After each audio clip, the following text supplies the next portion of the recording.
Okay, let's dive right into this. Welcome to today's explainer.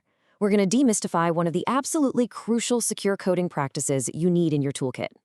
We're actually using a pretty awesome medieval analogy today, drawn straight from our source material, all about fortifying the database. Specifically, we're looking at the prepared statement defense. Now, for all you developers and comp sci students out there tuning in, you already know that writing functional code is, well, it's really only half the battle, right?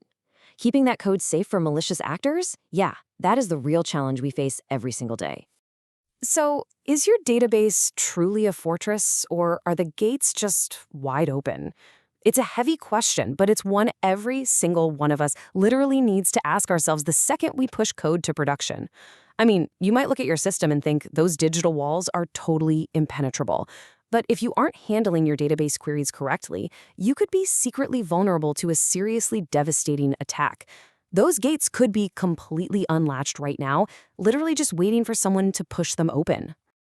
Section 1. The Digital Fortress, Protecting Valuable User Data. Section 2. The SQL Injection Threat, Breaching the Fortress Gates.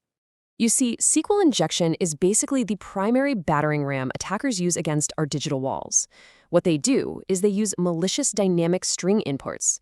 Think of, text typed into a standard login form, attempting to manipulate your gates. It happens when an app takes raw input directly from a user and just blindly stitches it into a database query. Doing that creates a massive vulnerability. Adversaries can craft these inputs to actually alter the fundamental logic of your query.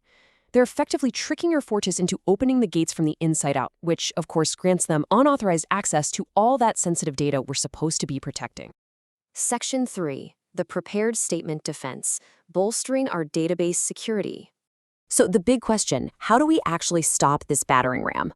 Well, we use a prepared statement. By definition, a prepared statement is a precompiled query that acts as a defensive barrier against unauthorized access. Here's how it works in practice. By precompiling the query, your database parses and plans the whole command before any user input is even introduced to the system. The structure of your query, it's basically locked in stone from the get-go. It becomes this rigid defensive barrier that ensures that no matter what kind of crazy malicious payload an attacker tries to throw at you, it gets treated strictly as safe data, never ever as executable code. Now, what's really interesting about this is the stark contrast.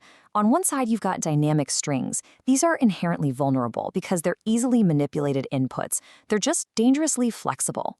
But on the flip side, we have structural templates, and these are completely rigid.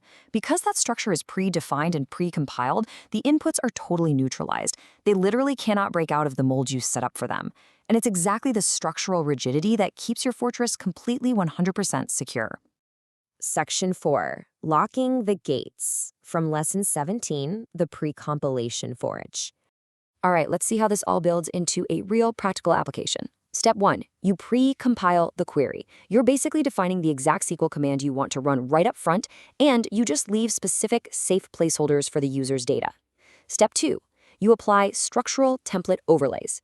Think of this like casting a rigid, completely impenetrable mold right over your query. And then, step 3, because you've got these structural template overlays in place, you just effortlessly filter out those malicious dynamic string inputs. The database knows exactly what is a command and what is merely a parameter. It just will not allow that dynamic input to mess with the underlying logic. The attack is neutralized before it can even get started. So the crucial point is, when you actually implement the prepared statement defense, the benefits are absolute. I mean, it stops that SQL injection battering ram dead in its tracks.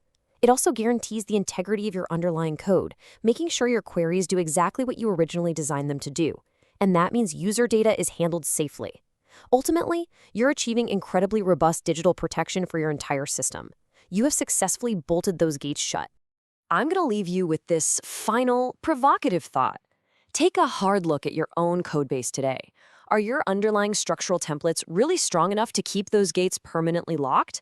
Or are there still raw dynamic strings just sort of lurking in your queries, waiting to be exploded? Now is the time to audit your digital protection, build up your own pre-compilation fort, and ensure your database truly remains a fortress. Thanks so much for joining me for today's explainer, and hey, happy and secure coding.